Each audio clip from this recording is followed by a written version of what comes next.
నామానికి మహిమ కలుగును.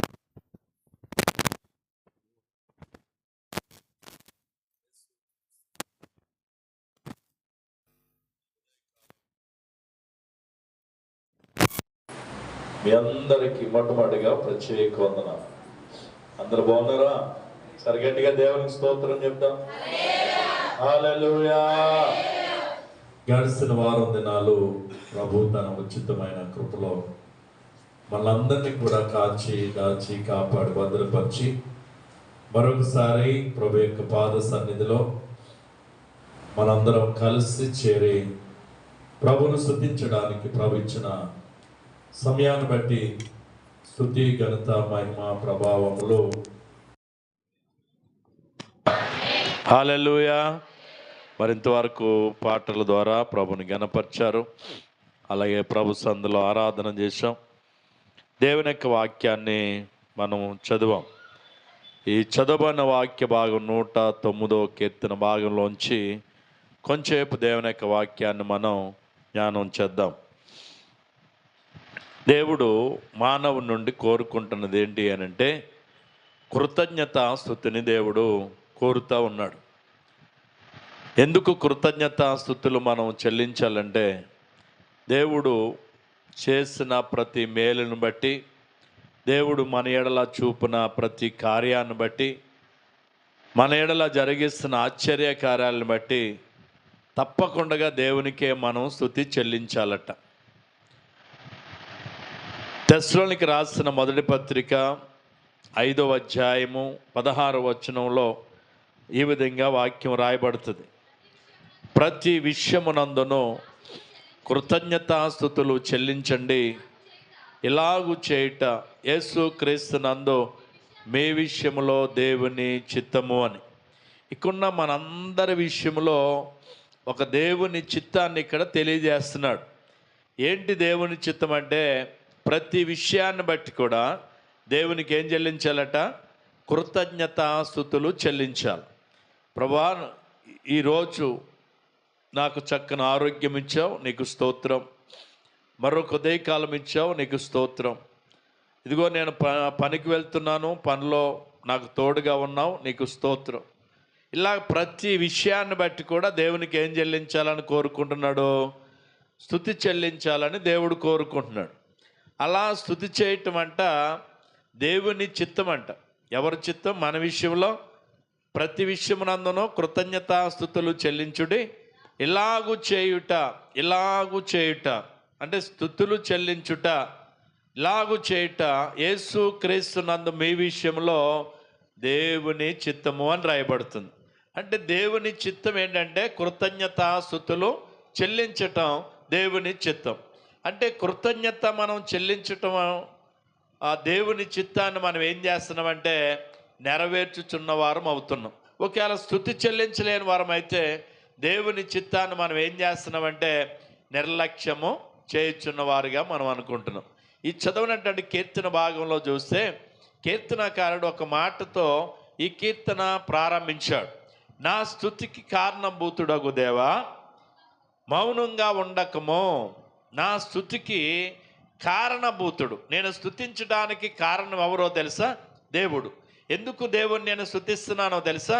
నా జీవితంలో ఆశ్చర్యమైన కార్యాన్ని దేవుడు చేశాడు అని చెప్పటమే. స్తుతికి కారణభూతుడు ఎవరంటే దేవుడంట. మీరు 71వ కీర్తన 6వ వచనాన్ని చూడండి ఒకసారి. 71వ కీర్తన 6వ వచనం మీరు చూస్తే చూడండి, గర్భవాసనైనది మొదలుకొని నీవే నాకు ప్రాపకుడువై ఉంటివి. తల్లి గర్భమునందు నన్ను ఉద్భవింపజేసిన వాడవు నీవే. నిన్ను గూర్చి నిన్ను నిత్యము నీకేం చెల్లిస్తున్నాను తెలుసా? స్తుతిగానములు చెల్లిస్తున్నాను. ఎందుకనంటే తల్లి గర్భములో నేను రూపింపబడక మునిపే, నేను ఉద్భవించబడక మునిపే నీవు నన్ను ఏర్పాటు చేసుకున్నావు. నీవు నన్ను ఎరిగిన దేవుడవు. నేను తల్లి గర్భంలో ఇంకా పడక మునిపే నన్ను ఎరిగావు నువ్వు. నా తల్లి గర్భంలో నేను ఉద్భవించడానికి నువ్వు నాకు కృప చూపించావు. కాబట్టి నిత్యము నేను నిన్నేం చేయబోతున్నాను తెలుసా? కృతజ్ఞతాస్తుతులు నేను చెల్లిస్తా ఉన్నాను. దేవునికి స్తోత్రం. తల్లి గర్భములో నుంచి దేవుడు క్షేమముగా మనల్ని ఈరోజు భూమి మీద ఉంచి మనం చక్కగా వివాహం వయసు వచ్చింది, వివాహం చేసుకున్నాం, భార్య పిల్లలు కుటుంబం ఒక వ్యవస్థ అనేది ఏర్పడ్డది. దీనికి కారణం ఎవరంటే తల్లి గర్భంలో మనం ఉండటమే.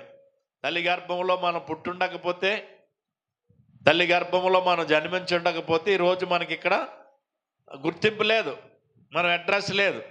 కనుక తల్లి గర్భంలో రూపింపజేసిన వాడు ఎవరంటే మనల్ని దేవుడేనండి. అందుకే 127వ కీర్తన 3వ వచనం చూస్తే గర్భఫలము యెహోవా ఇచ్చు బహుమానం అని రాయబడ్డది. అంటే ఒక తల్లి బిడ్డలను కనాలన్నా ఆ బహుమానంగా దేవుడు బిడ్డలనంట బహుమానంగా దేవుడు ఇస్తున్నాడు అని రాయబడుతుంది.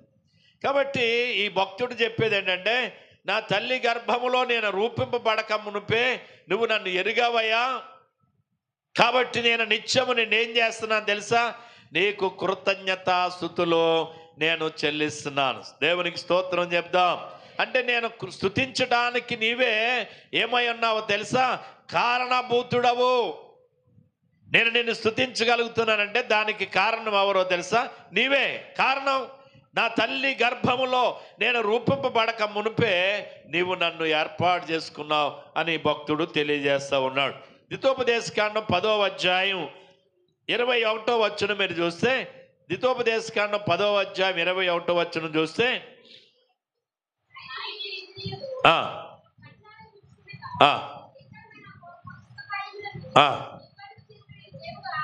నీ కొరకు చేసిన దేవుడు ఆయనే. ఏ కార్యాలు చేశాడు? భీకరమైన కార్యాలు చేశాడు.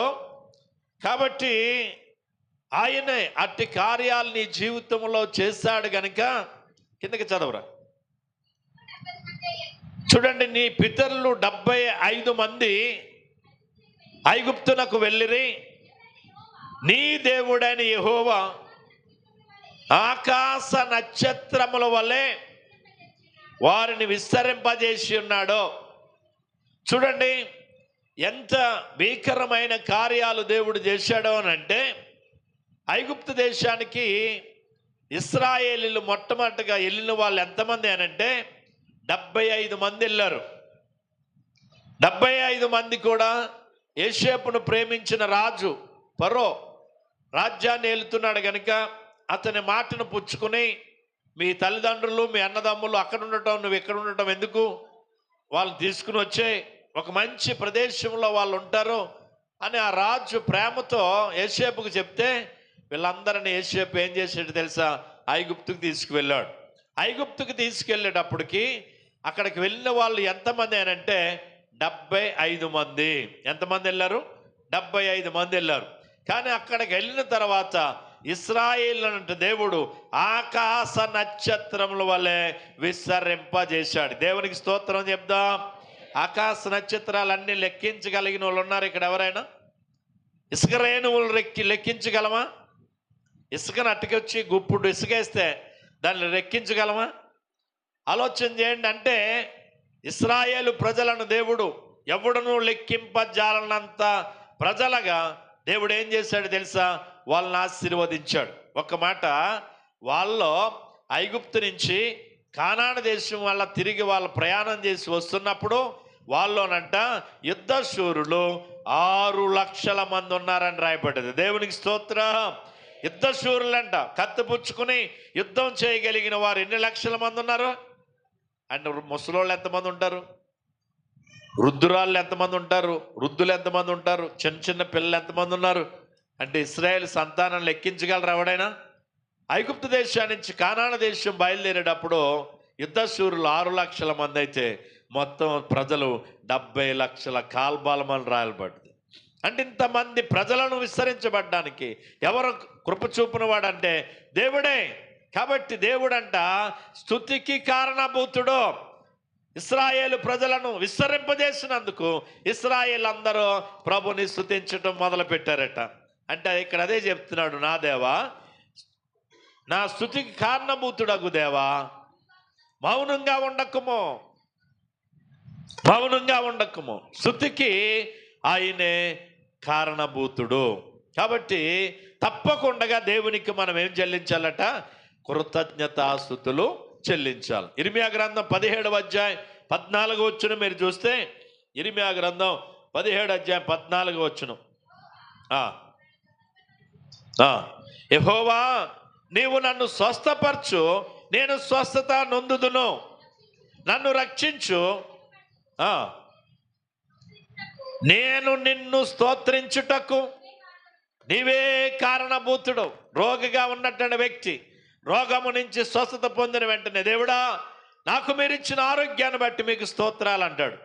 అంటే స్తుతి పొందడానికి, స్తుతిని పొందడానికి కారకుడు ఎవరు? దేవుడే.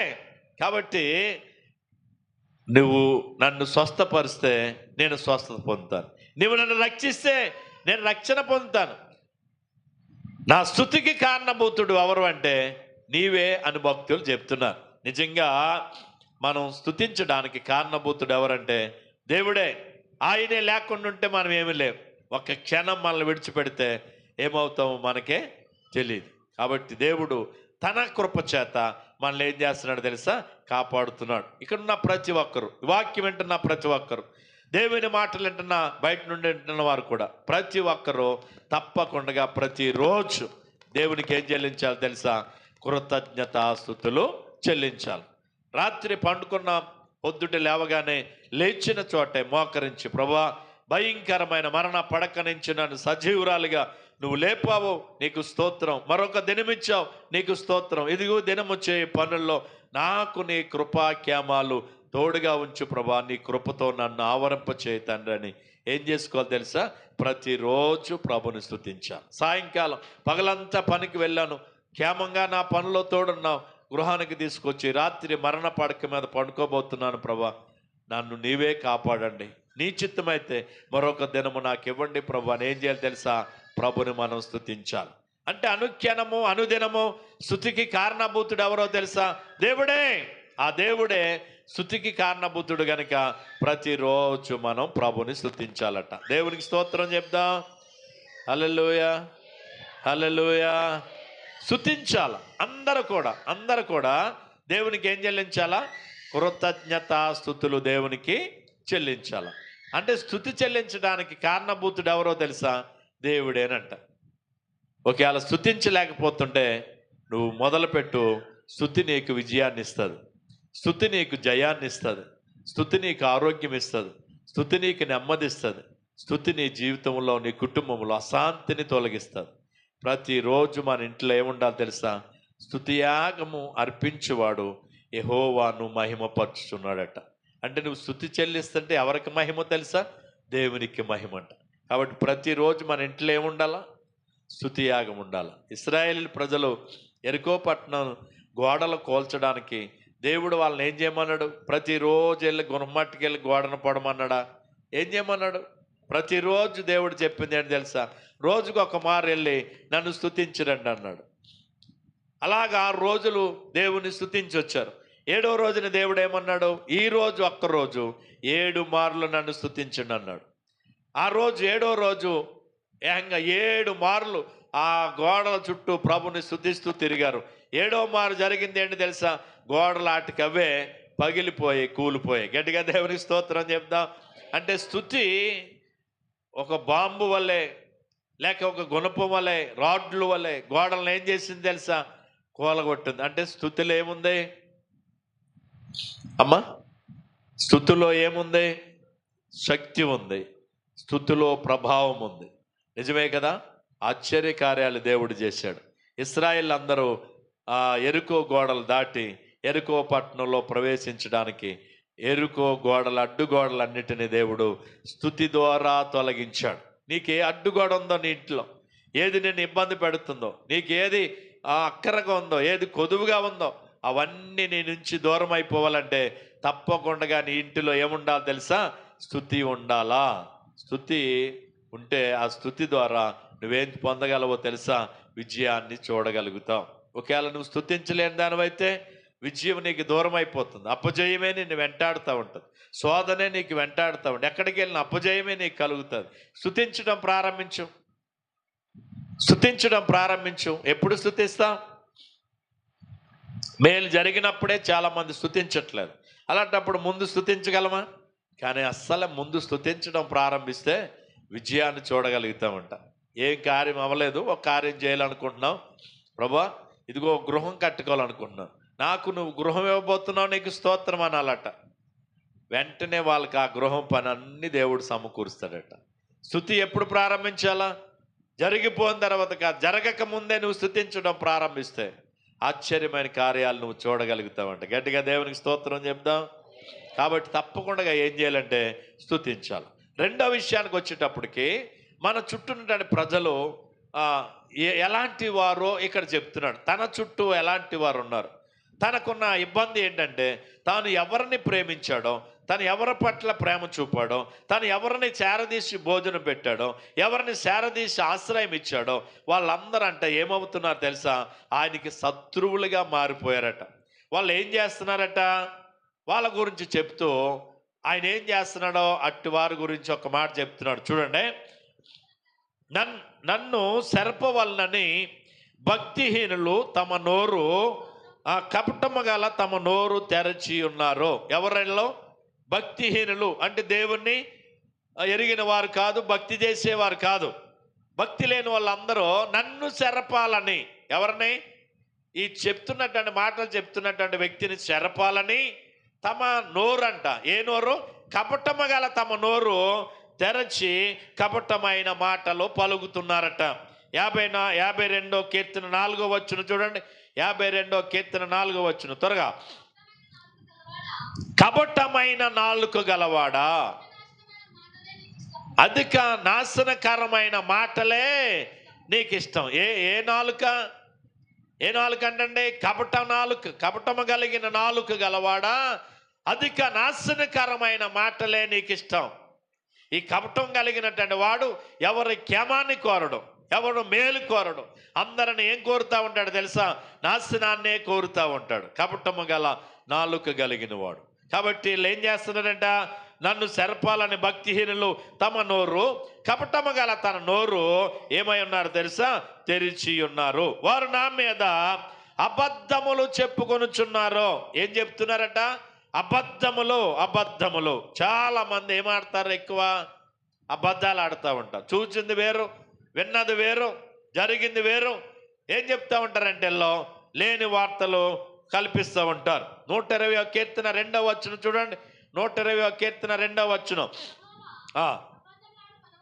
అబద్ధములాడు పెదవులన్నిటినీ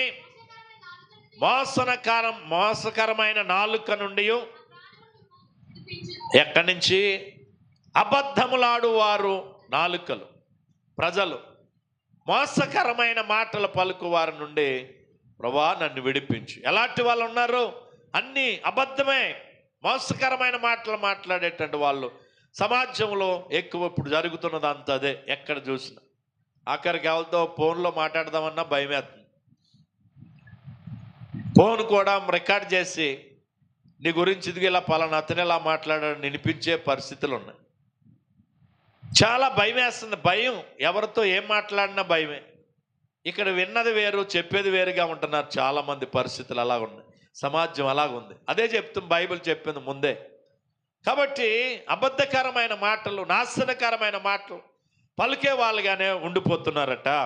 ఇంకా మనం చూస్తే నన్ను చుట్టుకొని నా మీద ద్వేషపు మాటలాడుచున్నారు. అబద్ధాలు చెప్పడమే కాదు, నా చుట్టూ ఉండి ద్వేషాన్ని వెళ్ళగక్కుతూ ఉన్నారు. నిర్నిమిత్తంగా నాతో ఏమవుతున్నారు తెలుసా? పోరాడుచున్నారు. ఎవరెల్లో నాతో పోరాడుచున్న వారు ఎవరు? నా మీద ద్వేషం పలుకుతున్న వారు ఎవరు? నా గురించి అబద్ధాలు చెప్తున్న వారు ఎవరు? నా గురించి ద్వేషకరమైన మాటలు మాట్లాడుతున్న వారు ఎవరు? కపటం కలిగిన నోరు తెరుస్తున్న వారు ఎవరు అని అంటే కింద వచ్చి చూడండి. నేను చూపిన ప్రేమకు ప్రతిగా. ఇదేంటి? ప్రేమించినందుకు ఏం చేస్తున్నారట? పగపట్టారట. ప్రేమ చూపినందుకంట ద్వేషాన్ని వెళ్ళగక్కుతున్నారట. ఇటువంటి ప్రజల మధ్యలో నేనున్నాను ప్రభువా.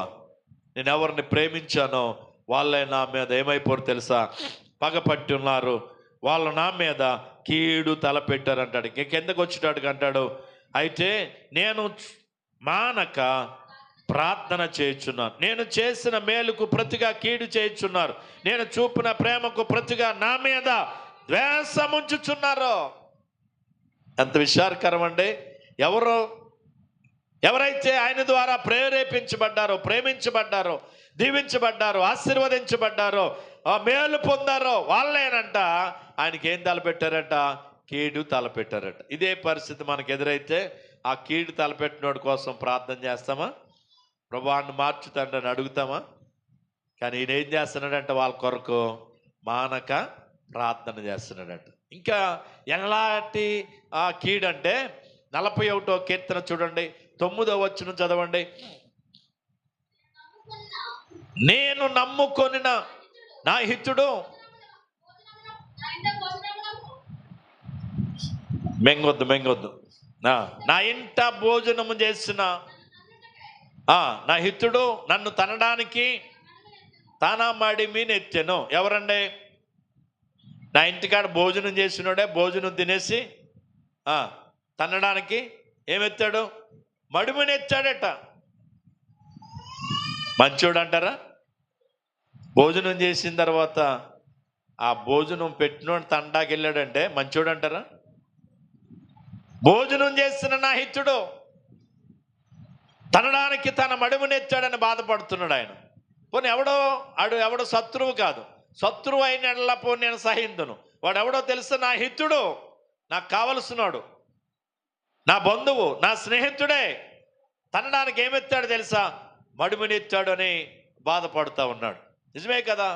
కీడు మేలు పొందిన తర్వాత కీడు తలపెట్టడం మంచిదా? అవసరానికి అప్పు తీసుకుంటాడండి.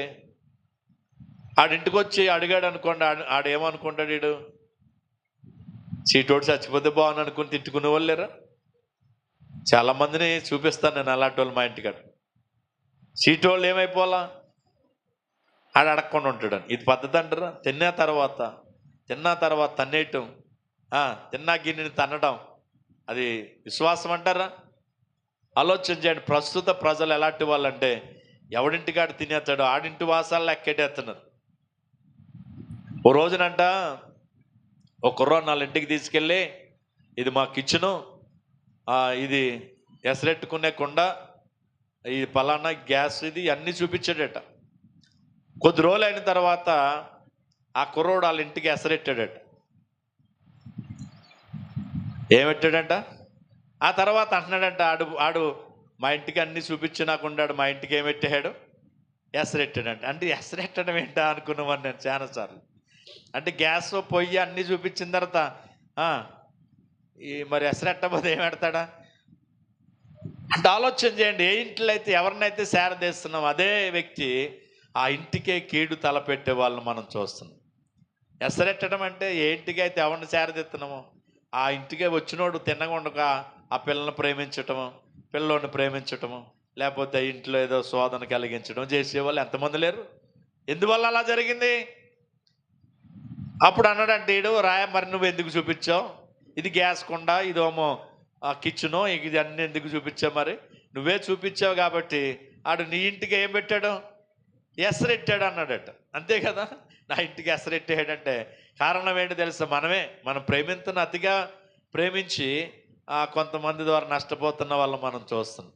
కాబట్టి ఇక్కడ దావీదు భక్తుని జీవితంలో అనుభవం ఏంటి తెలుసా? నేను భోజనం పెట్టాను, తనడానికి ఏమెత్తాడు తెలుసా? తన మడిమినెత్తాడు. చాలా బాధకరము, చాలా బాధగా మాట్లాడుతున్నాడు ఆయన. ఈరోజు పరిస్థితులు ఎలా ఉన్నాయంటే మేలు అనుభవించినటువంటి వ్యక్తి కీడు తలపెట్టే పరిస్థితులు ఈనాడు కనబడుతుంది. అదే పరిస్థితులు నా జీవితంలో ఉన్నాయ్యా. అయితే నేను మానక వాళ్ళ కొరకు ఏం చేస్తున్నాను తెలుసా? ప్రార్థన చేస్తున్నాను అంటున్నాడు భక్తుడు. దేవునికి స్తోత్రం చెప్దాం. నిజమే, మనం ప్రేమించటం మానకూడదు. మనం ప్రేమిస్తూనే ఉంటాం. కీడు ఎంత తలపెట్టినా పర్లేదు, వాడి కొరకు మనం ప్రార్థన చేస్తాం. ఏం జరుగుద్దో తెలుసా?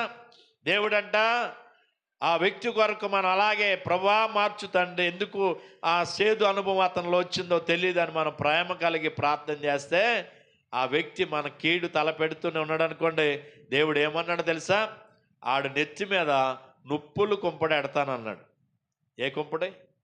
నుప్పులు కుంపడి చూసారు ఎప్పుడైనా మీరు? కొబ్బరికాయ చెప్పులకి కొబ్బరి కొట్టుతున్న వాళ్ళ దగ్గర చూస్తే చెప్పులో అంటించి దాని నిండా పేర్చి ఆ నుప్పులు అట్టుకెళ్ళి ఎక్కడ పెడతారో ఆ కొబ్బరి చెప్పులు అరపు కింద పెడతారు. అది ఆ చెప్పులు త్వరగా ఆ చెమ్మంతా ఆరిపోయి త్వరగా అది కురుడి అవ్వడానికి దాన్ని ఉపయోగిస్తారు. అటువంటిది అట్టుకొచ్చి నెత్తి మీద ఎట్టుకుంటే ఎలాగుంటుంది? నిప్పులు కుంపటాయి. ఇంతకుముందు మా చిన్నప్పుడు మంచం కింద కుంపట్లు ఎట్టువారు కదా, కుంపట్లు ఎట్టుకునేవారు కదా. తెలుసు, సావిత్రమ్మ గారికి తెలుస్తుంది, ఇక్కడ కమలమ్మ గారికి కూడా తెలచ్చేమో. ఆ మంచం కింద ఏమెట్టేవారు? కుంపట్లు ఎట్టేవారు. మాకు ఒక ముసలావిడ ఉండేది, మా నానమ్మ. మధ్యాహ్నం 5 గంటలకే పిడకలో ముక్కలు చేసేసుకుని దాన్ని నిండా వేసుకుని రెడీగా ఉంచుకుని మంచం కింద ఎట్టేది. కుంపడు అనమాట. గడుకో మాటలు గంట పడుకోవటం, మళ్ళీ లెగటం, దాన్ని ఇంకో దిక్కికి మార్చడం చేసేవారు. కుంపటే అది నెత్తి మీద ఎట్టుకుంటే ఎలాగుంటుంది? నుప్పులు కుంపడే నెత్తి మీద ఎట్టుకుంటే ఎలాగుంటుందండి చెప్పండి? ఎలా బాగుంటుందా? అసలు ఒకసారి ఊహించండి. ఈ కీడు తలపెట్టేవాడికి దేవుడు ఏది పెడతాడంట? నుప్పుల కుంపడి ఎడతాడు. వాడు తల ఏం చేసుకోవాలో వాడికి తెలియదు, తల గోడనెట్టు కొట్టుకోవాలో తెలియదు, ఆడ బాధ. అటువంటి పరిస్థితి అందులోకి దేవుడు ఆయన పంపించేస్తాడట. కానీ దేవుని ప్రేమ కలిగినటువంటి వ్యక్తులుగా మనం మిగిలిపోవాలి. దేవుని సన్నిధిలో ద్వేషించేవాడిని ప్రేమించేవాడిగానే మనం ఉండిపోవాలి. ఎందుకంటే యేసుక్రీస్తు ప్రభువారు ఆ ప్రేమ చూపించారు. ఆయన ఎవరిని ఆయన ద్వేషించిన వాడు కాదు. ఆయన పిల్లలుగా మనం కూడా ఏం కలిగిన వారు ఉండాలి తెలుసా? ప్రేమ కలిగిన వారిగానే ఉండాలి. దేవునికి స్తోత్రం చెప్దాం. అదే భక్తుడు చేస్తున్నాడు. తనడానికి మడుమెత్తాడు, ద్వేషపు మాట్లాడాడు, నా మీద మిక్కిలి పోరాటం చేస్తున్నాడు. అయినా కీడుకు మేలుకు ప్రతిగా కీడు చేస్తున్నాడు. అయినా నేను మానక వాడి కొరకు ఏం చేస్తున్నాను తెలుసా? ఇదండి, ఇది చెయ్యాలి. వాడు ఎన్ని చేసినా పర్వాలేదు, వాడి కొరకు మనం ఏం చేయాలంట? మానక ప్రార్థన చేయగలిగితే పనిష్మెంట్ ఎవరెత్తారు తెలుసా? దేవుడిస్తాడు. దేవునికి స్తోత్రం చెప్దాం. కాబట్టి ఇటువంటి ప్రజలు మధ్యలో మనం ఉన్నాం.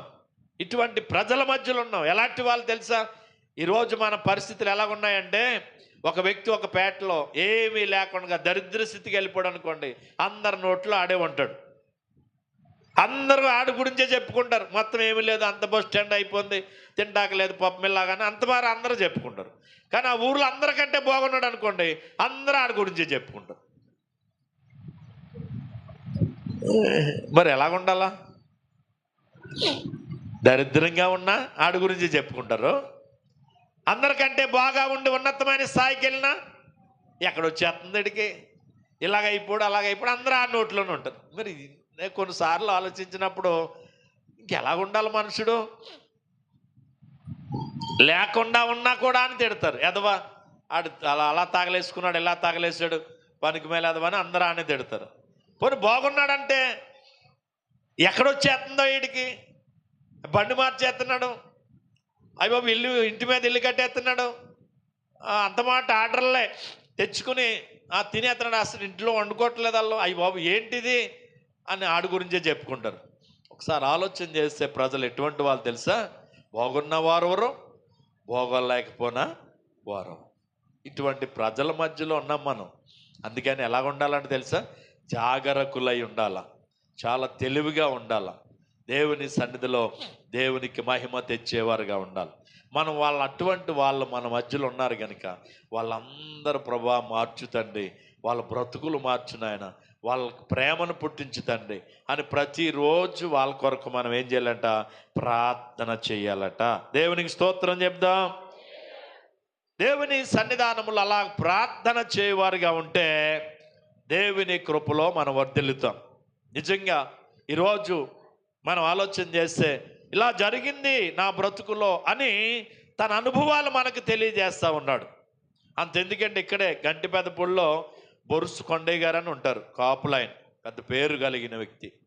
ఆయన ఇంటికి ఎవరో ఒక అతను తెలియని వ్యక్తి వచ్చి ఎక్కడెక్కడో పూర్వ వరుసలు కలిపాడట. ఇతను అయితే మా అల్ల కుర్రోడాలు మనవడు అనమాట అనుకున్నాడు. ఏదో అనుకున్నాడు పెద్ద ఆయన. పాపం శారదీసి ఎక్కడి నుంచి వచ్చాడు, భోజనం పెట్టాడట. పగలు భోజనం చేశాడు, మధ్యాహ్నం స్నాక్స్ ఇచ్చాడు, టీ తాగాడు, ఆయనతో ఉన్నాడు. మళ్ళా సాయంత్రం మాటలు 5 గంటలకు వెళ్ళిపోతాను అన్నాడట. ఇప్పుడు ఏం వెళ్తా ఉండబ్బాయి, భోజనం చేసి వెళ్దిగానిలే అన్నాడట. పాపం భోజనం చేసి వెళ్దామని ఉండిపోయాడు. భోజనం చేసిన తర్వాత ఇంక చీకటినే వెళ్తా, ఉండిపోయి రాత్రికి అన్నాడట. ఉండిపోయాడట. ఉండిపోయినాడు ఏం చేయడు తెలుసా, వీడికి ముసలోడికి నిద్ర అట్టిదాకా చూశాడు. తర్వాత ఆడు తెచ్చుకున్న కత్తి ఈ ముసలోడిని నరికేసి చంపేసి లారీ వెళ్తుంటే లారీ ఎక్కి వెళ్ళిపోయాడు. ఎందుకు వచ్చాడాడు? ఆయన చంపడానికే వచ్చాడు. ప్రేమ కలిగాడు, మాట్లాడాడు, భోజనం తిన్నాడు.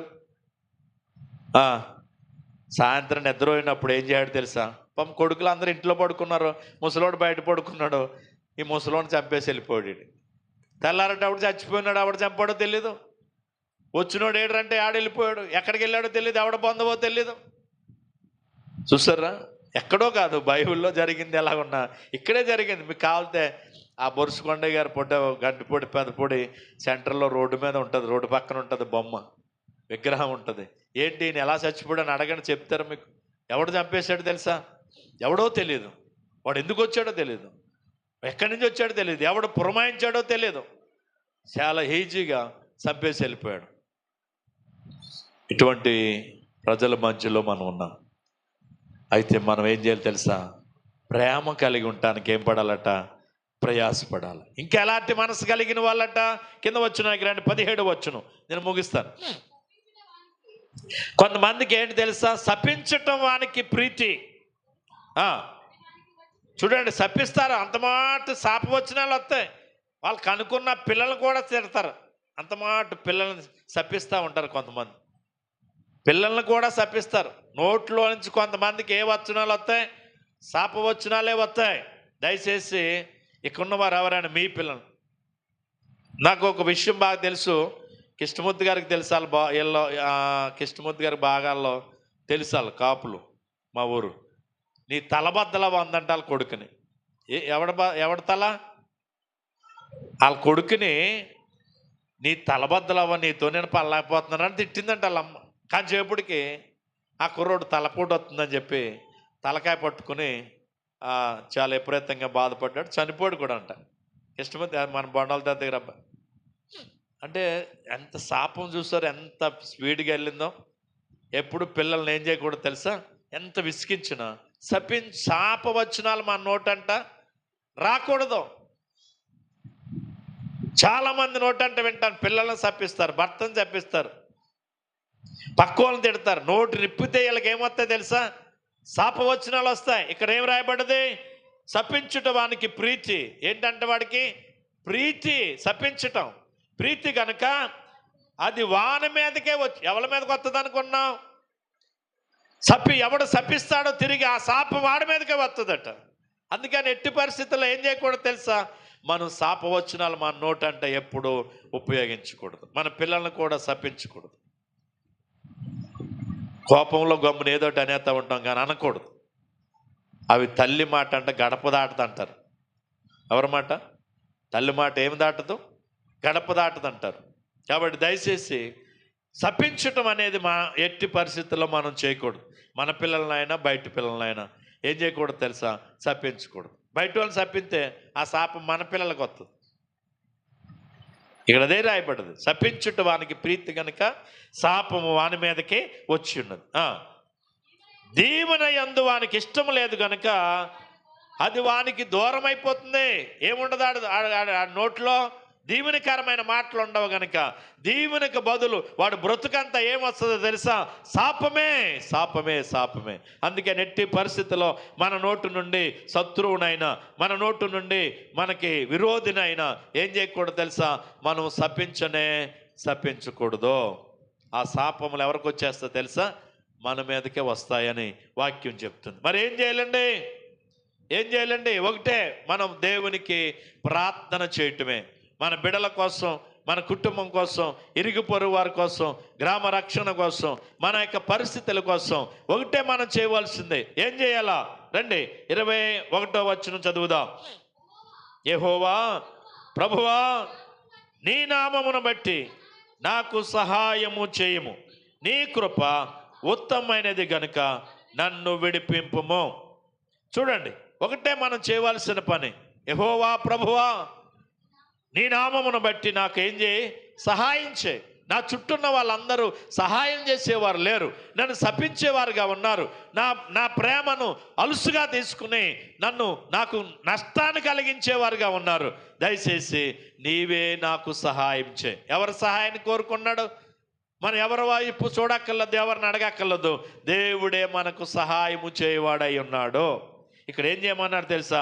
నాకు సహాయం చేయము. 23వ కీర్తన 3వ వచనాన్ని చూడండి. 23వ కీర్తన 3వ వచనం.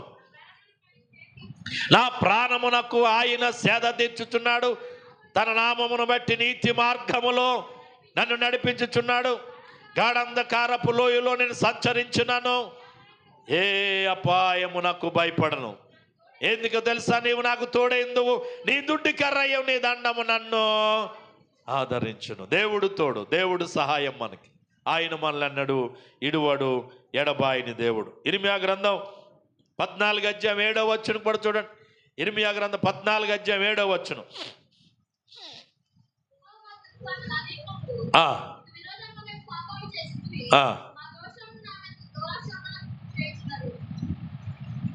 నా దోషములు మా మీద దోషారోపణ చేస్తున్నాయి, నీ నామమును బట్టి. చూడండి, మన దోషాలే మన మీద ఏం చేస్తాయంట? దోషారోపణ చేస్తాయి. అందుకని ప్రభు దగ్గర మనం వాటిని ఒప్పుకోవలసిన వారుగా ఉన్నాం, విడిచిపెట్టవలసిన వారమైన. రెండవ విషయానికి వచ్చేటికి, నీ కృప ఉత్తమమైనది, నీ కృప ఉత్తమమైనది. 63వ కీర్తన 3వ వచనం చూడండి. 63వ కీర్తన 3వ వచనం. నీ కృప జీవము కంటే ఉత్తమము, నా పెదవులు నిన్ను స్తుతించును.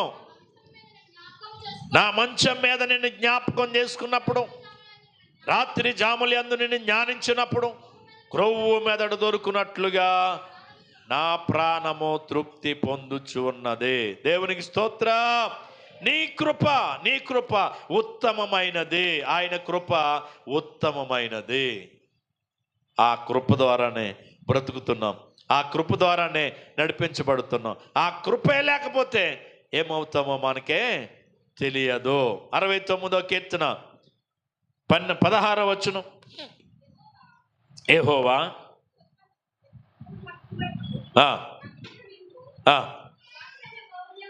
నీ వాత్సల్య బాహుల్యమును బట్టి. దేవుని సన్నిధానములో ఈ వాక్యాన్ని మనం గమనిస్తే ఏమి రాయబడుతుంది తెలుసా? యెహోవా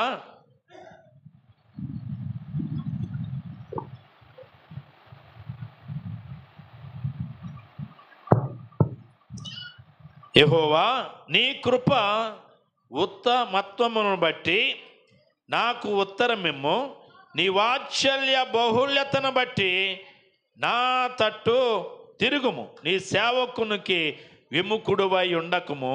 నేను ఇబ్బందుల్లోనున్నాను, త్వరగా నాకు ఉత్తరమిమ్ము. ఎక్కడున్నాను? ఇబ్బందుల్లో ఉన్నాను, నువ్వు నాకేమివ్వాలా? ఉత్తరమిమ్ము, త్వరగా నాకు సహాయము చేయి తండ్రి. నీవు కృపగలిగిన దేవుడు అని దేవుని సందులో ప్రార్థన చేస్తా ఉన్నాడు. దేవునికి స్తోత్రం చెప్దాం. ఇంకా కింద వచ్చేటప్పటికి అంటాడు, సాగిపోయిన నీడ వల్లే నేను క్షీణించి ఉన్నాను, మిడతలు పారద్రోలునట్లు నన్ను ప్రారద్రోలుదురు. సాగిపోయిన నీడ వల్లే నేనున్నాను, సాగిపోయిన నీడ వల్లే. ఇంకా కిందకు వచ్చేటప్పటికి అంటాడు 24వ వచనంలో, ఉపవాసము చేత నా మోకాళ్ళు బలహీనమాయను, నా శరీరము పుష్టి తగ్గి చిక్కిపోయెను. ఏం చేస్తున్నాడట? ఉపవాస ప్రార్థన చేస్తున్నాడట. ఇన్ని శ్రమల్లో కూడా, శోధనలో నుంచి కూడా విడుదల కొరకు ఆయన చేసేది ఏంటి తెలుసా? ఉపవాస ప్రార్థన.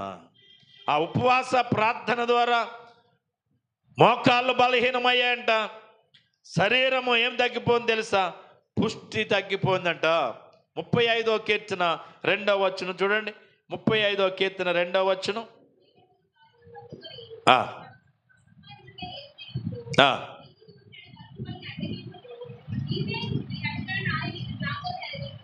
చూడండి చూడండి, నీవే నీవే ఎవరు ఏమై ఉన్నావు? రక్షణ. దేవుడు రక్షణకు సహాయమునకు ఏమై ఉన్నాడు తెలుసా? కర్త అయి ఉన్న దేవుడు. కాబట్టి వాక్యాన్ని మనం గమనిస్తే, నాతో కేడమును డాలును పట్టుకుని నా సహాయమునకు లేచి నిలువము, ఈటె దూసి నన్ను తరుము వారిని అడ్డగించుము, నేనే నీ రక్షణని. నాతో సెలవై తండ్రి, నేనే నీ రక్షణని, నాకు సహాయం చేయమని అక్కడ ఉపవాసం ఉండి ప్రార్థన చేస్తున్నట్లుగా వాక్యం మనకు కనబడుతూ ఉంది. హెబ్రీయులకు రాసిన పత్రిక 12వ అధ్యాయం 12వ వచనం చూస్తే,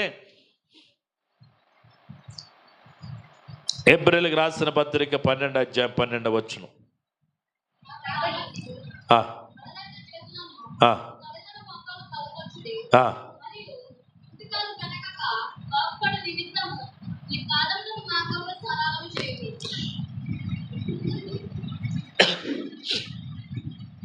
ఈ యొక్క చదువునటువంటి వచనాలు మనం గమనిస్తే, మోకాళ్ళు బలహీనం కానీ బలపరచగలవాడు ఎవరంటే దేవుడు. శక్తినిచ్చేవాడు ఎవరంటే దేవుడు. కాబట్టి ఎవరికి ప్రార్థన చేస్తున్నాడు ఈయన? దేవునికి ప్రార్థన చేస్తున్నాడు. ఎలా ప్రార్థన చేస్తున్నాడు? ఉపవాస ప్రార్థన చేస్తూ ఉన్నాడు. దేవుని సన్నిధానంలో అలాగు గనక మనం చేయగలిగితే ఆశ్చర్యకరుడైన దేవుడు, ఆయన ప్రత్యేకమైన కృపతో మనల్ని నింపి నడిపించగల దేవుడై ఉన్నాడు. ఇక కింద వచనానికి వచ్చేటప్పటికి 27వ వచనంలో రాయబడుతుంది, యెహోవావైన నీవే దీన్ని చేసితివనియు వారికి తెలియనట్లు నాకు సహాయము చేయము, నీ కృపను బట్టి నన్ను రక్షింపుము, నీ కృపను బట్టి నన్ను రక్షింపు. వారు శపించుచున్నారు కానీ నీవు దీవించుదువు, వారు లేచి అవమానం పొందెదురు కానీ నీ సేవకుడు సంతోషించును. బిలాము అనేటువంటి ప్రవక్త దగ్గరికి ఒకరోజు రాజుగారు ఒక కౌరు పంపించాడట. ఇశ్రాయేలులు మాకంటే ప్రబలిపోతున్నారు, నువ్వేది అంటే అది జరుగుతుందట, దయచేసి నీకు వెండి బంగారం డబ్బులు ఇస్తాం, నువ్వు వచ్చి ఇశ్రాయేలును శపించమన్నాడట. ఎవరితో? బిలాము అనేటువంటి ప్రవక్తతో. ఇప్పుడు బిలాము మొదట ఒప్పుకోలేదు. తర్వాత మళ్ళా దేవునికి ప్రార్థన చేస్తే దేవుడు అన్నాడు, వెళ్ళి అక్కడికి వెళ్ళిన తర్వాత నేను ఏది పలకమన్నాను అదే పలకాలి, కానీ ఈ అగస్ట్ ఏదన్నా పలికావు మామూలుగా ఉండదు అన్నాడు దేవుడు. వద్దన్నాడు ముందు అసలే, అయినా వెళ్తానన్నాడు. వెళ్ళాడు, బయలుదేరి వెళ్ళాడు. వెళితే ఏం జరిగిందో తెలుసా? సంఖ్యాకాండం 22వ అధ్యాయం 12వ వచనం చూస్తే, సంఖ్యాకాండము 22వ అధ్యాయం 12వ వచనం.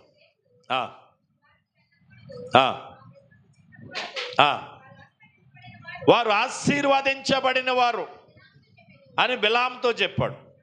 దేవుడు ఏం చెప్పాడు తెలుసా? ఇశ్రాయేల్ ప్రజలు ఎవరో తెలుసా? దేవుని చేత ఆశీర్వదించబడ్డటువంటి జనాంగం వాళ్ళు.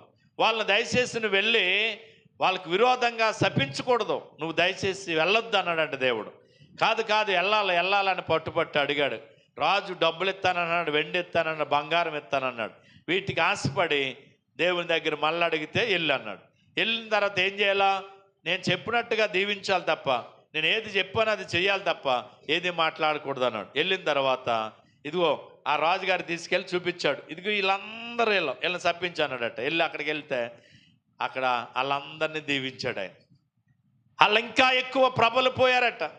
అలాగ మొత్తం 4 దిశలు ఉన్న ఇశ్రాయేల్ ప్రజలు నేను శపించమని నిన్ను తీసుకొస్తే వీళ్ళందరూ ఎక్కువ దీవించబడ్డారు ఏంటని చెప్పేసి అక్కడ రాజు ఆశ్చర్యపోయాడు. కారణం ఏంటి తెలుసా? వాడు శపిస్తుంటే దేవుడేమో ఏం చేశాడు తెలుసా? వాళ్ళని ఆశీర్వదించాడు. కనుక నేనంటాను, మన క్షేమం కోరు వారి కంటే మనం బాగోకూడదు అనుకున్న వాళ్ళు ఉంటేనే మంచిది. దేవుడు మనల్ని ఆశీర్వదిస్తాడు. మనం బాగుంటే వారవలేని వాళ్ళు మన చుట్టూ ఉంటేనే మంచిది.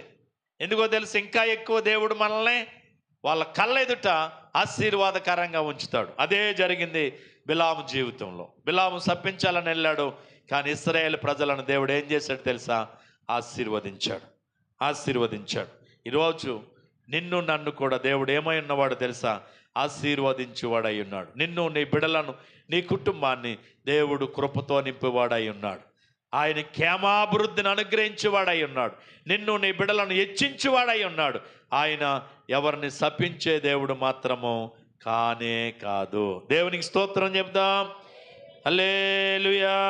చివరగా 30వ వచనాన్ని మనం చదువుదాం. నా నోటుతో నేను యెహోవాకు కృతజ్ఞతాస్తుతులు మెండుగా చెల్లించెదను. అనేకుల మధ్యను నేను ఆయనను ఏం చేస్తాను తెలుసా? స్తుతిస్తాను. ఏం చేస్తాను? అనేక మంది ప్రజల మధ్యలో నేను దేవుణ్ణి స్తుతిస్తాను. నా నోటు నిండా ఆయన స్తుతులే ఉన్నాయంటున్నాడు ఇక్కడ భక్తుడు. ప్రజల మధ్యలో దేవుని స్తుతించాలి. ఈరోజు నేను బాగుంటానికి కారణం ఫలానా, నేను ఈ స్థితిలో ఉండటానికి ఫలానని ప్రతి విషయాన్ని బట్టి ప్రజల మధ్యలో ఎవరిని స్తుతించాలట? దేవుని స్తుతించగలగాలి. ఇంక కింద వచ్చి చూస్తే, దరిద్రుని ప్రాణమును విమర్శకు లోపర్చువాని చేతిలో నుండి అతన్ని రక్షించుటకై. ఎవరినండి? దరిద్రుని విమర్శించే వారి చేతిలో నుంచి వారిని రక్షించడానికి, లేక మనల్ని శోధించే వారి చేతిలో నుంచి మనల్ని రక్షించడానికి, లేక మనల్ని హేళన చేసే వారి చేతిలో నుంచి మనల్ని రక్షించడానికి, లేక మనల్ని అపహాసం చేసే వారి చేతిలో నుండి మనల్ని రక్షించడానికి, లేక మనల్ని శాపమును కోరుతున్న వారి చేతిలో నుండి మనల్ని రక్షించడానికంట ఇక్కడ ఏం రాయబడ్డా తెలుసా? దరిద్రుని ప్రాణమును విమర్శక లోపర్చువాని చేతిలో నుండి అతన్ని రక్షించుటకై యెహోవా అతని కుడి ప్రక్కను నిలిచి ఉన్నాడు. దేవునికి స్తోత్రం. హల్లెలూయా. ఏమై ఉన్నాడట? అతన్ని రక్షించడానికి, ఆ ప్రజలందరి మధ్యలో ఆ వ్యక్తికి క్షేమం ఇవ్వడానికి, ఆరోగ్యం ఇవ్వడానికి, సంతోషాన్ని ఇవ్వడానికి, అవమానం నుంచి విజయంలోనికి నడిపించడానికి ఆ దరిద్రుని పక్షంగా ఎవరు నిలిచుంటారట? దేవుడే. అందుకే ఒక మాట అంటారు పెద్దోళ్ళు, ఏ దిక్కు లేనోడికంట దేవుడే దిక్కు అంటారు. చూడండి, అంటే దరిద్రుడు పక్షం ఎవరో తెలుసా? దేవుడు. వాని కుడి ప్రక్కనంట ఆయన నిలుచునంట. ఆ కుడి ప్రక్కనంట ఎవరు నిలుస్తారట? ఆయన నిలుచునంట. 16వ కీర్తన 8వ వచనం చదవండి, నేను ముగిస్తాను. 16వ కీర్తన 8వ వచనం. సదాకాలము యెహోవా కృప కొరకు నా గురి నిలుపుచున్నాను. నేను ఏమవనో తెలుసా? ఆయన నా పక్షమందున్నాడు గనుక, ఆయన నా కుడి ప్రక్కనున్నాడు గనుక నేనేమవను? కదల్చబడను. కదల్పాలని, లేకుండా చేయాలని రకరకాల ప్రయత్నాలు జరుగుతున్నటువంటి సమయంలో భక్తుడు అంటున్నాడు, యెహోవా యొద్ద నా గురి నిలిపి ఉన్నాను, ఆయన నా కుడి ప్రక్కన నిలిచున్నాడు గనుక నేనేమవనో తెలుసా? కదల్చబడను. దేవుడే మన పక్కంగా ఉంటే ఎవడు మనల్ని ఏమీ చేయలేడు. ఏమీ చేయలేడు. నిజమండి. పెదపుల్లో నేను మందిర స్థలం ఆల్రెడీ కొన్నానని తెలిసి కొంతమంది వెళ్ళి, నీకు ఎంత ఎక్కువ కావాలో అంత డబ్బులు ఇస్తాం, ఆ స్థలం మాకు కావాలని అడిగారు. ఏంటంటే మనం అక్కడ కొనకూడదు, కట్టకూడదు అనేది కొంతమంది ఉద్దేశం. అప్పుడు ఆయన అన్నాడట, నాకు ఎక్కువ అక్కర్లేదు, నా స్థలం ఎంతకు అమ్మాలనుకున్నానో అంతకు ఆయన ఇస్తానన్నాడు, నేను ఆయనకి ఇస్తాను తప్ప నాకు ఎక్కువ అక్కర్లేదు, నేను మీకు ఇవ్వను అన్నాడట. వచ్చేసారు. తర్వాత మన స్థలంలో మరి ఇంకా మందిరం కట్టుకోలేదు, డబ్బులు ఆడికి ఇవ్వలేదు కనుక అరుగుల మీద ప్రార్థన పెట్టేవాళ్ళు. ఏం చేయించారు తెలుసా? ఎవరింటికాడ ప్రార్థన ఎడుతున్నామో వాళ్ళ ఇంటికాడ ఎట్టనే వద్దని చెప్పించారు. మానేశాం. కానీ ఈరోజు నేను మొన్న ఏం చెప్పాను తెలుసా? ఎవడైతే ప్రార్థన ఎట్టక్కర్లొద్దు మా ఇంటికాడ అన్నాడో ఆడి కొడుకు పెళ్ళి మా చర్చిలో చేసుకోమనండి, నేను చర్చి ఫ్రీగా ఇస్తాను, 1000 మంది బంధువులకి ఆకేసి ఎట్టుకోమనండి, చర్చి ఫ్రీగా ఇస్తానని చెప్పాను. ఎందుకో తెలుసా? ఈరోజు మనలను లేకుండా చేయాలనుకున్న వాళ్ళందరూ కళ్ళెదుట స్థిరంగా దేవుడు నిలిపాడు. దేవునికి స్తోత్రం చెప్దాం. మాట ఇచ్చి ఎన్నడు ఏం తప్పడో తెలుసా? మాట తప్పని దేవుడు. ఆయన మన కుడి ప్రక్షమందుండగా ఎవడు మనల్ని ఏమీ చేయలేడు. చేయగలడా? చేయలేడు. అనుకుంటాడంతే, నేను అది చేస్తాను, ఇది చేస్తాను, నేను చంపేస్తాను, నిన్ను పొడి చేస్తాను, నేను లేకుండా చేస్తాను. చాలామంది సవాల్ చేశారు నన్ను. ఇక్కడ చాలామంది పల్టీలు వేశారు. పల్టీలు వేసిన వాళ్ళందరూ పల్టీ అయ్యారు. ఎందుకో తెలుసా? ఇక్కడ నిలబడమన్నవాడు మనుషుడు కాదు, ఇక్కడ పరిసరికి నిలబెట్టినవాడు మనుషుడు కాదు. ఎవరు తెలుసా? సృష్టికర్త అయిన దేవుడు. కాబట్టి పల్టీ లేనివాడు పల్టీ అయిపోతున్నారు. దేవుని ఎదుట ఏ ఆయుధం ఏమవ్వదట, వర్ధిల్లదో. దేవుని ఎదుట దేవునికి విరోధంగా రూపింపబడిన ఏ ఆయుధము ఏమవుదో తెలుసా? వర్ధిల్లదు. దరిద్రుల పక్షం, నిరపరాధి పక్షం, ఒక వ్యక్తిని అవమానపరచాలన్న వాళ్ళ పక్షం ఎవరో తెలుసా? వాడి కుడి ప్రక్కన దేవుడు నిలిచి ఉంటాడట. వాడి కుడి ప్రక్కన ఎవరున్నారు? దేవుడు నిలిచి ఉన్నాడు. 73వ కీర్తన 23వ వచనం కూడా చదవండి. 73వ కీర్తన 23వ వచనం. అయినను నేను ఎల్లప్పుడు నీ వద్ద ఉన్నాను, నా కుడి చెయ్యి నిన్ను పట్టుకొనును, నన్ను నడిపించేదవు. చాలండి. కుడి చెయ్యి నన్ను పట్టుకొనును నీ ఆలోచన చేత. ఎవరు ఆలోచన? ఏ పని చేయాలని ఎవరు ఆలోచన కావాలా? ఈరోజు చాలామంది దేవుని ఆలోచన కాకుండా మనుషుల ఆలోచనలు తీసుకుని పాడైపోతున్న వాళ్ళు చాలామందిని చూస్తున్నాం. మనుషులు చెడు మాటలు విని విశ్వాస జీవితాన్ని పాడు చేసుకున్న వాళ్ళని చూస్తున్నాం. ప్రేమను విడిచిపెట్టిన వాళ్ళని చూస్తున్నాం.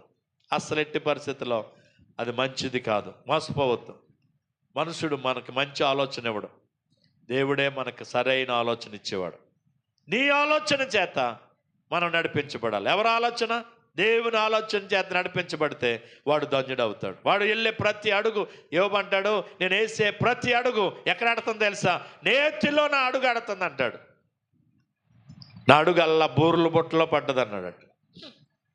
అలాగా అడుగులు పడాలంటే దేవుని ఆలోచన చెప్పినే మనం అడుగేయాలి. 110వ కీర్తన 5వ వచనం చదవండి. 110వ కీర్తన 5వ వచనం.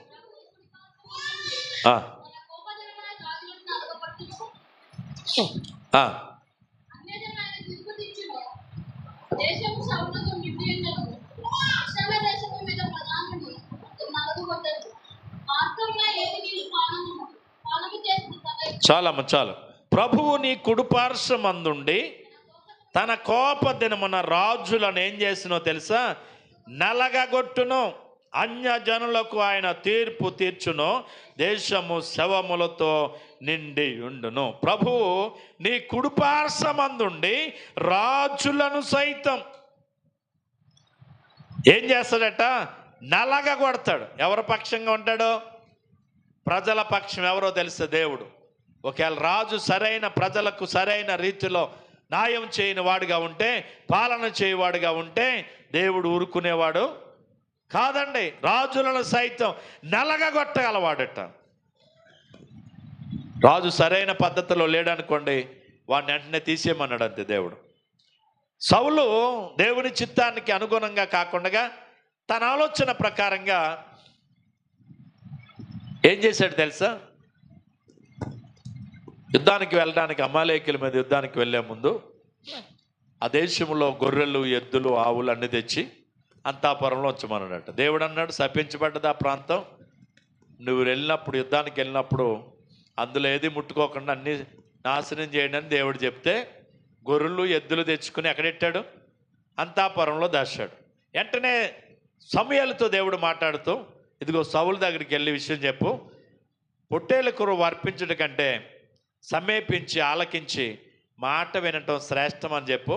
నా మాట అతడు మీరాడు గనుక రాజుగా ఉండటానికి తగదు, అతనికి బదులుగా యెషయా కుమారుల్లో ఒకరిని రాజుగా అభిషేకించని సమూయేలుతో చెప్పాడట దేవుడు.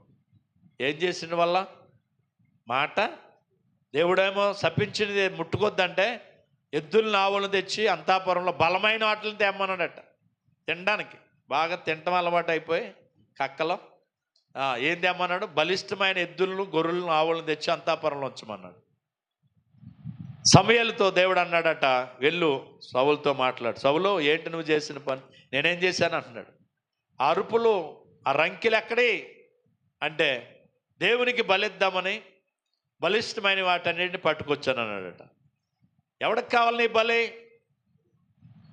మాట విని, దేవుని మాట వినటం శ్రేష్టం బలు అర్పించుట కంటని చెప్పి సౌలును తిట్టినట్లుగా కనబడతా ఉంది. కాబట్టి రాజులను సైతం నలగొట్టినవాడు, రాజులు సైతం సింహాసనం నుంచి బయటికి నెట్టిన వాడు ఎవరో తెలుసా?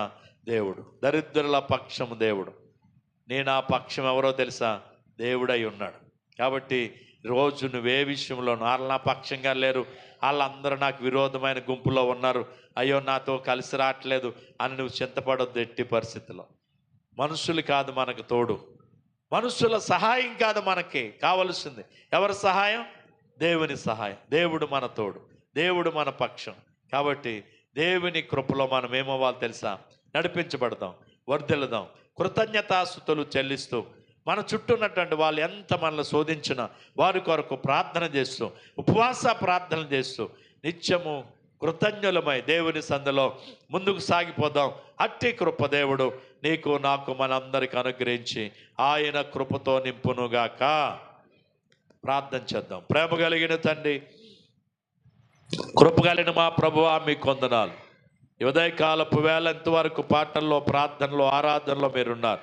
వాక్య పరిసరలో మీరు మాతో మాట్లాడిన విలువైన మాటలను బట్టి వందనాలు. విడిచిపెట్టడం కాదు, వాక్యపు లోతులోకి మమ్మల్ని నడిపించండి. ఇదిగో తండ్రి, నిత్యము స్తుతికి కారణభూతుడు నువ్వని, మా జీవితాల్లో నువ్వు చేస్తున్న అనేకమైన కార్యాలను బట్టి నిత్యము నేను స్తుతించేవారు కానీ, మమ్మల్ని శపించేవారి కొరకు అవసరమైతే ఉపవాస ప్రార్థన క్షేమము కోరి ప్రార్థన చేయవారు కానీ, నిత్యము నాయన నీ సన్నిధిలో కృతజ్ఞులమై ముందుకు సాగిపోయేవారుగా మమ్మల్ని నడిపించాం. ఇదిగో తన యూట్యూబ్లో, లైవ్లో, అలాగే ఇక్కడ వాక్యం అన్న ప్రతి బిడను కూడా మీరు దీవించి కృతజ్ఞత అనేది ఎలా చెల్లించాలో మేము నేర్చుకున్నాం. ఆ కృతజ్ఞత కలిగిన వారుగా మేము ఉండడానికి కృపద ఇచ్చేయండి. ఎందుకంటే నీ పక్షంగా మేము నిలబడితే మా పక్షంగా నువ్వు నిలబడే దేవుడు అయి ఉన్నావు. నీవు నిలబడితే చాలు ప్రభు, ఎవరో అక్కర్లేదు నాయన. అట్టి నిరీక్షణ గలవారమై ముందుకు సాగిపోవడానికి కృపద ఇచ్చాను. ఉదయకాలపు వేళ కూడి వచ్చిన చిన్నబిడ మొదలుకొని పెద్దవారి వరకు కూడా పేరు వారి చొప్పున దీవించి ఆశీర్వదించి కృపలో వర్ధల చేయము. ఘనత, మహిమ, ప్రభావాలు మీరే పొందమని యేసయ్య శక్తిగల నామమున ప్రార్థించి స్తుతించి అడిగి వేడుకొనుచున్నాం పరమ తండ్రి. ఆమేన్.